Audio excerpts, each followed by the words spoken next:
Hey, hamsters! The thrill of success. Who doesn't want to experience that, huh?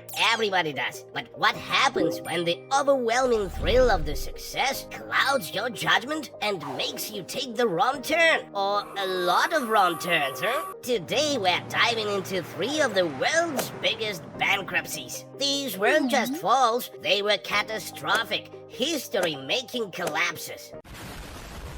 Just as a hamster's cage can become overcrowded and fall apart, a business facing bankruptcy has its financial structure crumble under the weight of its problems. Are you ready? Yes. Let's crack open those sunflower seeds because this ride's about to get wild. First up, Leman Brothers. When thinking about the Leman Brothers, the big question on many people's minds was how a financial institution that was 160 years old and the 4th largest investment bank in America collapsed in one weekend. Let's backtrack a little bit. Leman Brothers was born in 1847 with humble beginnings as a general store in Alabama. The brothers, Henry, Emmanuel, and Mayer, exchanged their goods for cotton, which brought the company into cotton trading. Then, following Henry's passing, the remaining Leman Brothers added commodities trading and brokerage services into their scope of offerings. And fast forward to the 2000s, and America had become an international powerhouse, with Leman becoming a major financial player. In 2004, Leman acquired 5 mortgage lenders and 2 other services that specialized in Alt-A loans made to borrowers without all the documents. As you might guess, risky business, and the wheel hit a snag. The hamster couldn't keep up with a mounting weight of risky investments. By the time the housing bubble burst, the cracks were too deep, and Leman couldn't recover from the $613 billion in liabilities it had amassed. Despite efforts to stay afloat, including raising capital and restructuring, Leman's high leverage and massive exposure to deteriorating market conditions sealed its fate. As investors and partners lost confidence, the firm's stock plummeted. And by mid-September, with no viable rescue in sight, Leman was out of time and out of options, eventually facing bankruptcy on September 15th, 2008. In the famous words of Dick Falt, the former CEO of Leman Brothers, whatever it is, enjoy the ride, no regrets. That's my credo, no regret. That takes the Academy to number 2. Enron.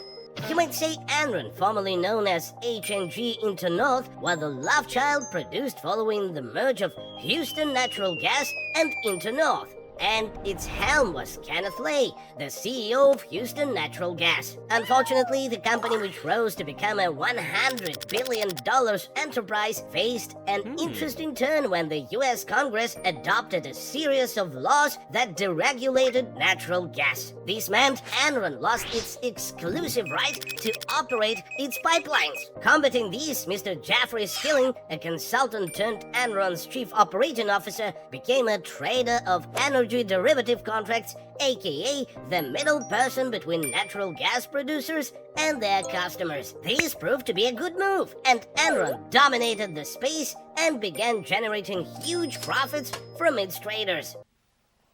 Wow!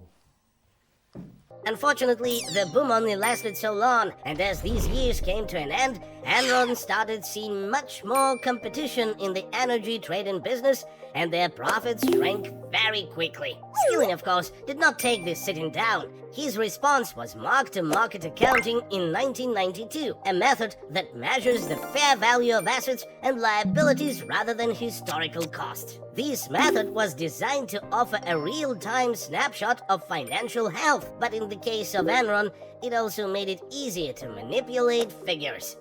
Think of it like a hamster spinning its wheel faster and faster, but with less concern for whether it was actually moving forward or just spinning in place. The 1990s bull market provided that deals could be made anywhere and everywhere. And in response, the company created a market for anyone that was willing to trade. At one point in time, Enron Online was doing online trades worth about $2.5 billion a day. Oh my God!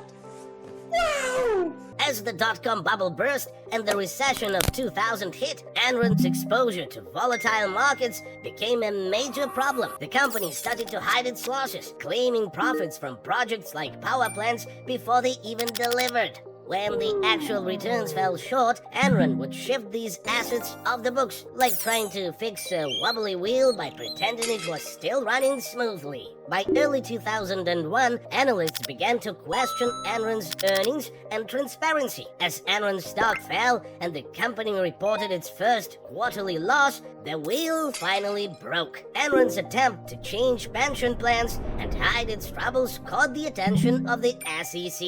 Then, it wasn't just the company that collapsed. It took down Arthur Andersen, one of the largest auditing firms in the world, with it. On December 2nd, 2001, Enron filed for bankruptcy, marking a dramatic end to its high-speed, high-risk run. Last but not least, meet Washington Mutual.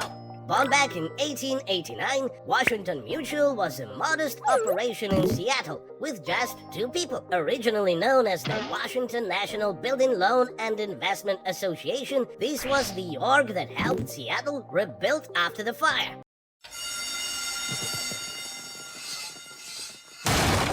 Sorry, first day, still learning. Good timing?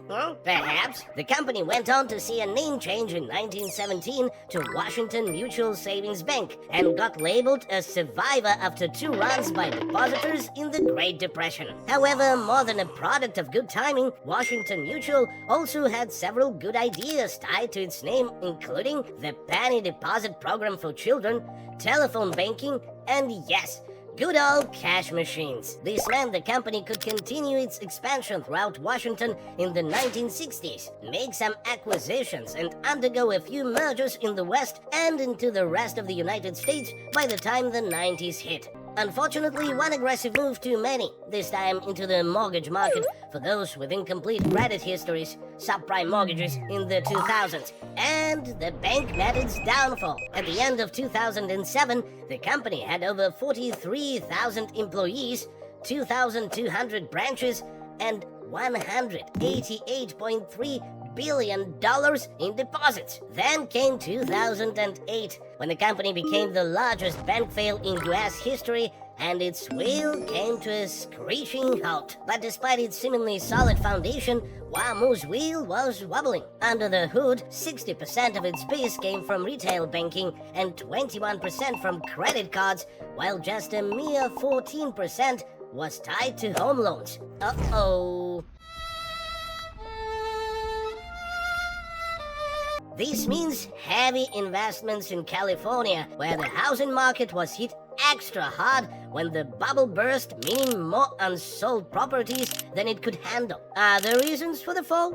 Washington Mutual was said to have expanded its branches too quickly, spreading its wheel too thin across too many markets. At the same time, the company was taking on too much risk. Did you know that Washington Mutual was incentivizing employees with compensation tied to the volume and speed they were approving loans, not the quality? This rapid expansion led to a flood of subprime mortgages to unqualified buyers. A very wobbly wheel. And of course, tying up the loose ends, part of the company's failure is also tied to the bankruptcy of Leman Brothers. Yep, those same Leman Brothers, which triggered a pretty major panic. Washington Mutual depositors withdrew $16.7 billion, over 11% of its total deposits, in a 10-day period. The Federal Deposit Insurance Corporation declared that WAMU had insufficient funds to continue operating. No. So, what do these cautionary tales tell us? Yes, the lure of short-term profits is compelling, but that doesn't mean the risk isn't there. This has been the downfall of many companies. So, hamsters, our advice to you? Don't take on more risk than is prudent. Thanks for watching. Subscribe and remember, hamsters are power. One for all and all for one. Bye!